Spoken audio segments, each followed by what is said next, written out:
Welcome back خواتین و حضرات، روح رمضان میں ایک بار پھر خوش آمدید۔ یوسف خان صاحب، میں اپنے سوالات کو نہیں دہراؤں گا وقت بچانے کی غرض سے، وہ تمام آپ کے ذہن میں تازہ ہوں گے میرے سوالات۔ ارشاد۔ سب سے پہلے تو آپ نے ڈاکٹر صاحب کی بات سے جو ایک خلاصہ نکالا وہ یہ تھا کہ قرآن حکیم ایک نظام ہے، اور یہ نظام انسان کا بنایا ہوا نہیں ہے، انسان کی سوچ نہیں ہے، اور یہ نظام بنایا ہوا ہے خالق کائنات کا۔ سبحان اللہ۔ وہ خالق کائنات جسے قیامت تک اس پوری انسانیت کو باقی رکھنا ہے، پھر اس کے بعد سب چیزیں فنا ہوں گی۔ اور وہ خالق کائنات جو مخلوق کو مخلوق سے زیادہ جانتا ہے۔ بے شک بے شک، کوئی ریسرچ اسکالر، کوئی ماہر نفسیات اللہ اکبر، اس انسان کی نفسیات اور اس کے تقاضوں کو نہیں پہچان سکتا جتنا کہ خالق سبحان پہچانتا ہے۔ اللہ سبحان اللہ۔ اور وہ خالق وہ ازل سے ہے، ابد تک رہے گا، اس لیے اس کی رہنمائی قرآن حکیم کی صورت میں ہمیشہ تر و تازہ رہے گی، اور اس کی مہک، اس کی خوشبو ہر دور کے اندر اتنی تازہ رہے گی کہ ہر مفکر، ہر مفسر، ہر تدبر کرنے والا جب قرآن حکیم میں غور کرے گا اس کے سامنے نت نئی باتیں سامنے آئیں گی۔ اب ایسی صورت کے اندر یہ انسان قرآن حکیم کی اہمیت کو سمجھے کہ وَنُنَزِّلُ مِنَ الْقُرْآنِ مَا هُوَ شِفَاءٌ وَرَحْمَةٌ لِّلْمُؤْمِنِينَ۔ اب یہ شفا کیا چیز کہ یہ اللہ نے ایک ایسا نظام دیا قرآن حکیم کے اندر، جیسے کوئی انسان جب کوئی دوائی خریدتا ہے تو اس کے ساتھ ایک انسٹرکشنز ہوتی ہیں، ہدایات ہوتی ہیں۔ ایک انسان کوئی مشین بناتا ہے، اس کے ساتھ کچھ ہدایت نامہ بھی ہوتا ہے کہ اس مشین کو آپ کیسے چلائیں گے، کن چیزوں سے بچائیں گے تو تب یہ مشین چلے گی۔ اللہ تعالیٰ نے اس کتاب ہدایت میں ہمیں سمجھایا اس مشین کو غصے میں زیادہ گرم نہیں ہونے دینا، والکاظمین الغیظ، اللہ غصے پر قابو پانا ہے۔ اس مشین کے اندر سب کچھ آئے گا، وہ خوبیاں آنی چاہیے جو اللہ اور اس کے رسول صلی اللہ علیہ وسلم نے بتائی ہیں، لیکن اس کے دل کے اندر دنیا کی محبت نہیں آنی چاہیے، ورنہ اس کی کشتی ڈوب جائے گی۔ اور پھر اس انسان کے اندر عدل و انصاف ہونا چاہیے، اس کی زندگی میں یہ توازن ہونا چاہیے۔ اس انسان کے اندر اللہ تعالیٰ نے جو نظام دیا اس قرآن حکیم کے اندر کہ یہ انسان اپنی زندگی جس حیثیت میں گزار رہا ہے، باپ کی حیثیت میں، ایک ماں کی حیثیت میں خاتون، ایک بیٹا یا بیٹی کی حیثیت سے، ایک بزرگ کی حیثیت سے یا ایک نوجوان کی حیثیت سے، یہ اپنی زندگی کے اندر قرآن حکیم کے اس نظام کو لے کر آئے۔ وہ نظام کیا کہ یہ انسان کھائے کیا، حلال چیزیں، یہ انسان پیے کیا، حلال چیزیں، یہ ان حرام چیزوں سے بچے، اور یہ انسان اپنی زندگی کے اندر تمام نظام کے اندر، چاہے وہ تجارت کا نظام ہو، چاہے وہ اس کے انسان کی تعلیم کا نظام ہو، چاہے وہ انسان کی تربیت کا نظام ہو، چاہے اس انسان کا گھریلو نظام ہو، یہ سب نظاموں کے اندر یہ رہنمائی حاصل کرے گا صرف قرآن حکیم سے، تو ایسی صورت میں اسے معلوم ہوگا کہ یہ شفا کیا چیز ہے۔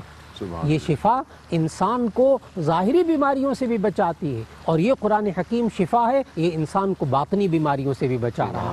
نبی صلی اللہ علیہ وسلم نے اس کو جو شفا قرار دیا اور ہمیں سمجھایا کہ کیسے اللہ نے اس قرآن کو شفا کہا ہے، تو فرمایا کہ یہ انسان جب گناہوں سے بچتا ہے تو اس کو گناہوں سے جب شفا ملتی ہے، جب اللہ کی نافرمانیوں سے بچتا ہے تو ایسی صورت میں اس کو شفا ملتی ہے، اور جب یہ انسان قرآن حکیم کی تلاوت کرتا ہے تو اللہ تعالیٰ اس کے پورے بدن کی حفاظت کرتا ہے۔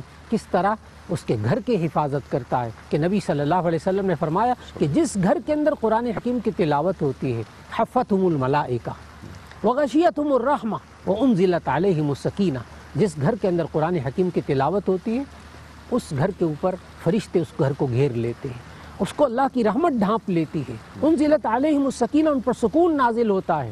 یہ انسان جسے اگر معاشرے کے اندر یہ تمام چیزیں نظر نہ آئیں تو ایسی صورت میں اس انسان کو قرآن حکیم کی تلاوت کرنی چاہیے، اس لیے کہ جب انسان یہ کہتا ہے نا مجھے قرآن پڑھنے سے کیا ملتا ہے، یہ روزہ رکھنے سے کیا ملتا ہے، یہ رات کو تراویح میں قرآن مجید سننے سے کیا ملتا ہے، ایسے شخص کو صرف اتنا گزارش کر دیجئے بغیر کوئی اور فتویٰ لگانے کے کہ جی آپ تھوڑا سا قرآن مجید کی تلاوت کر لیجئے، یہ کیفیت ختم ہو جائے گی۔ اس لیے کہ سچے نبی صلی اللہ علیہ وسلم نے فرمایا ان القلوب تصدع کما یصدع الحدید بالماء، ان دلوں پر اس طرح زنگ لگ جاتا ہے جیسے کہ لوہے کو پانی سے زنگ لگ جاتا ہے۔ قال وما جلاؤہا یا رسول اللہ، اے اللہ کے رسول صلی اللہ علیہ وسلم اس کو کیسے چمکائیں؟ ایک ہے کسی زنگ کو صاف کرنا، ایک ہے کسی زنگ آلود چیز کو زنگ صاف کر کے اس کو چمکا دینا۔ سبحان اللہ، سبحان اللہ، سبحان اللہ، باطنی شفا، روحانی تربیت، اللہ اکبر، سبحان اللہ، سبحان اللہ۔ خواتین و حضرات، اسی سلسلے کو ذرا سا آگے بڑھائیں گے لیکن ایک بریک کے بعد۔ فی الحال ایک چھوٹا سا بریک۔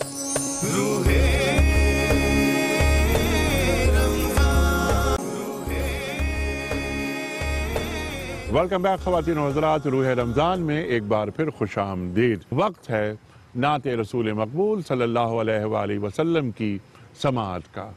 محترم اختر قریشی صاحب سے گزارش کروں گا۔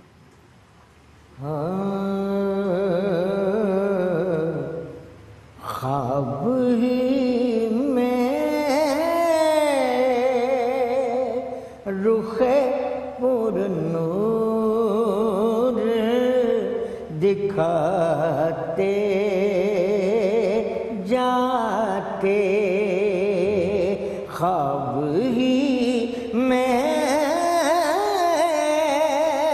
رخ پر نور دکھاتے جاتے، تیرگی میرے مقدر کی مٹاتے جاتے، اس خنک شہر کو جاتی ہوئی اے نرم ہوا، سبحان اللہ، اس خنک شہر کو جاتی ہوئی اے نرم ہوا، ساتھ لے جا میرے جذبات بھی جاتے جاتے، ساتھ لے جا میرے جذبات بھی جاتے جاتے، غار کو چشمہ انوار بنانے والے، دل ویران کو بھی گلزار بناتے جاتے، کاش طیبہ میں سکونت کا شرف مل جاتا، کاش طیبہ میں سکونت کا شرف مل جاتا، دیکھتے روضہ سرکار کو آتے جاتے، دیکھتے روضہ سرکار کو آتے جاتے، خواب ہی میں رخ پر نور دکھاتے جاتے۔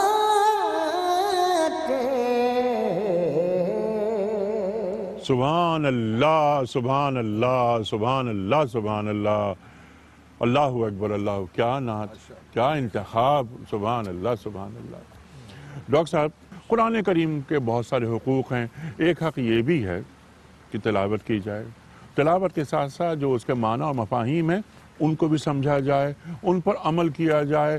جو تلاوت نہیں کر رہا، جو معنی مفاہیم کو نہیں سمجھ رہا، جو عمل نہیں کر رہا، جو تنفیذ نہیں کر رہا، اس کے تعلق سے اللہ تعالیٰ کیا فرما رہا ہے؟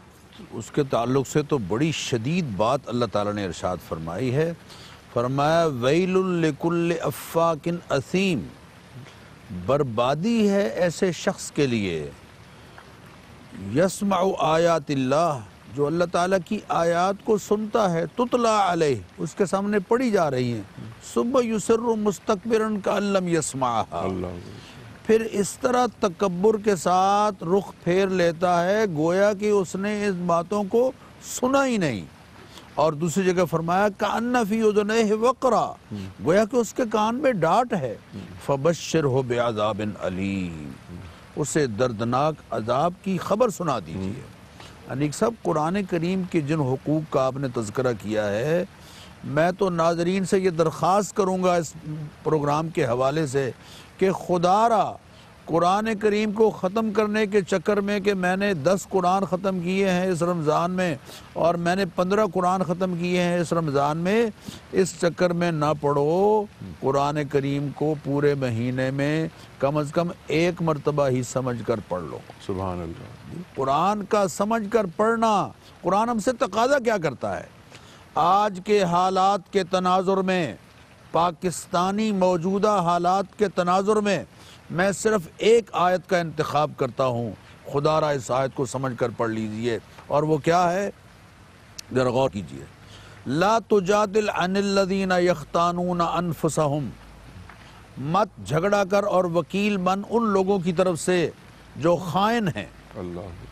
لا تجادل عن الذین یختانون انفسہم ان اللہ لا يحب من کان خوانا اثیما، اللہ تعالیٰ نہیں پسند کرتا خیانت کرنے والوں کو، خوب خیانت کرنے والے۔ خوان مبالغے کا صیغہ ہے، اثیما بدکار۔ یستخفون من الناس، وہ لوگوں سے چھپتے پھرتے ہیں، ولا یستخفون من اللہ، لیکن اللہ تعالیٰ سے نہیں چھپ پائیں گے۔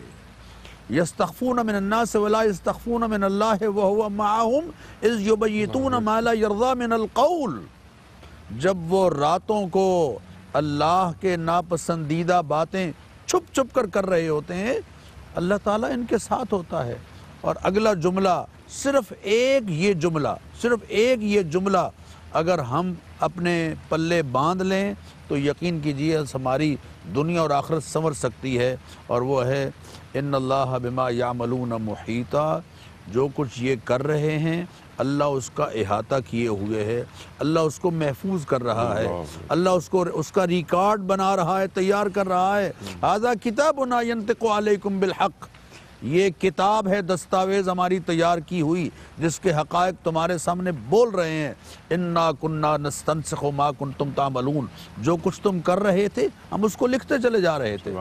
میرا اور آپ کا ریکارڈ جب محفوظ ہو رہا ہے، اگر مجھے قرآن پر ایمان ہے، قرآن کی آیت پر مجھے ایمان ہے، قرآن کی سچائی پر مجھے یقین ہے، تو پھر ہمیں اس بات کو پیش نظر رکھنا ہوگا کہ میری اور آپ کی ایک ایک بات اللہ تعالیٰ کے ہاں محفوظ ہو رہی ہے۔ ما یلفظ من قول الا لدیہ رقیب عتید، جو زبان سے کوئی لفظ نکالتا ہے کڑا نگران اس کو محفوظ کر رہا ہے۔ ان رسلنا یکتبون ما تمکرون، ہمارے انسین نظام، ہمارے فرشتے لکھ رہے ہیں وہ جو کچھ یہ کر رہے ہیں۔ تو اس لیے میں آپ سے عرض کروں کہ صرف اس ایک آیت کو ہم پڑھ رہے ہیں لیکن قرآن کریم کا مضمون ہمیں معلوم نہیں ہو رہا۔ یہ قرآن تراویح میں کیوں سنایا جاتا ہے؟ تاکہ مضامین قرآن کی ایک دفعہ ریویژن ہو جائے، تاکہ ہم قرآن کو اپنی عملی زندگی میں نافذ کرنے والے بن جائیں۔ میں قرآن کی سورۃ بلد پڑھ رہا ہوں، میرے رونگٹے کھڑے نہیں ہوتے جب میں یہ جملہ پڑھتا ہوں، اَيَحْسَبُ أَن لَّمْ يَرَهُ أَحَدٌ، کیا یہ گمان کرتا ہے کہ اس کو کوئی نہیں دیکھ رہا؟ اَيَحْسَبُ أَن لَّن يَقْدِرَ عَلَيْهِ أَحَدٌ، کیا یہ گمان کرتا ہے کہ اس پر کسی کو کنٹرول حاصل نہیں ہے؟ اللہ، یہ جملہ میں پڑھتا ہوں لیکن میرے رونگٹے کھڑے نہیں ہوتے۔ ڈاکٹر صاحب، آپ کی اجازت سے سورہ بلد کی آپ نے بات فرمائی، کوئی نماز سورہ فاتحہ کے بغیر نہیں ہو سکتی۔ ہم سورہ فاتحہ پڑھ رہے ہیں، کیا ہمیں معلوم ہے کہ سورہ فاتحہ میں ہم اللہ تعالیٰ سے کیا مخاطبت کر رہے ہیں؟ بے شک نہیں۔ اللہ اکبر، اللہ اکبر۔ ڈاکٹر صاحب، میں بڑا ممنون ہوں آپ کا کہ آپ نے اتنی اہم گفتگو عطا فرمائی. پروفیسر صاحب میں بڑا ممنون ہوں آپ کا. اللہ اکبر. قاری صاحب بڑا شکر گزار آپ کا. محترم اختر قریشی صاحب بڑا ممنون. سبحان اللہ سبحان اللہ. خواتین و حضرات فی الحال ایک بریک.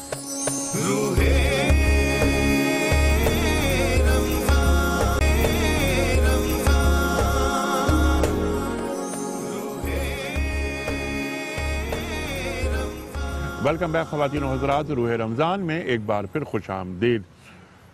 وقت مکمل ہو رہا ہے ہمارے آج کے پروگرام کا. خواتین و حضرات کل انشاءاللہ پھر حاضر ہوں گے. علماء کا ایک نیا پینل ہمارے ساتھ ہوگا اور خواتین و حضرات پھر گفتگو رہے گی. قرآن کریم کو سیکھیں گے, سمجھیں گے. ڈاکٹر صاحب نے جو گفتگو فرمائی, پروفیسر صاحب نے جو گفتگو فرمائی, اللہ اکبر. قرآن کریم پر ہمارا ایمان ہے, اس میں کوئی دو رائے نہیں ہے. بلکہ میں تو اکثر یہ بات عرض کرتا ہوں, وہ کون سا گھر ہے جس گھر میں قرآن کریم موجود نہیں. اس کے بھی ایک معنی اور جو مفسرین نے لکھے ہیں کہ اگر قرآن کریم گھر میں موجود ہیں تو گویا سرکار دو عالم صلی اللہ علیہ وآلہ وسلم ہمارے گھروں میں موجود ہے. تو کیا ہمارا انداز اور ہمارا رویہ قرآن کے ساتھ وہ ہے؟ بہت ساری باتیں کریں گے انشاءاللہ. کل تک کے لیے اجازت. خدا حافظ.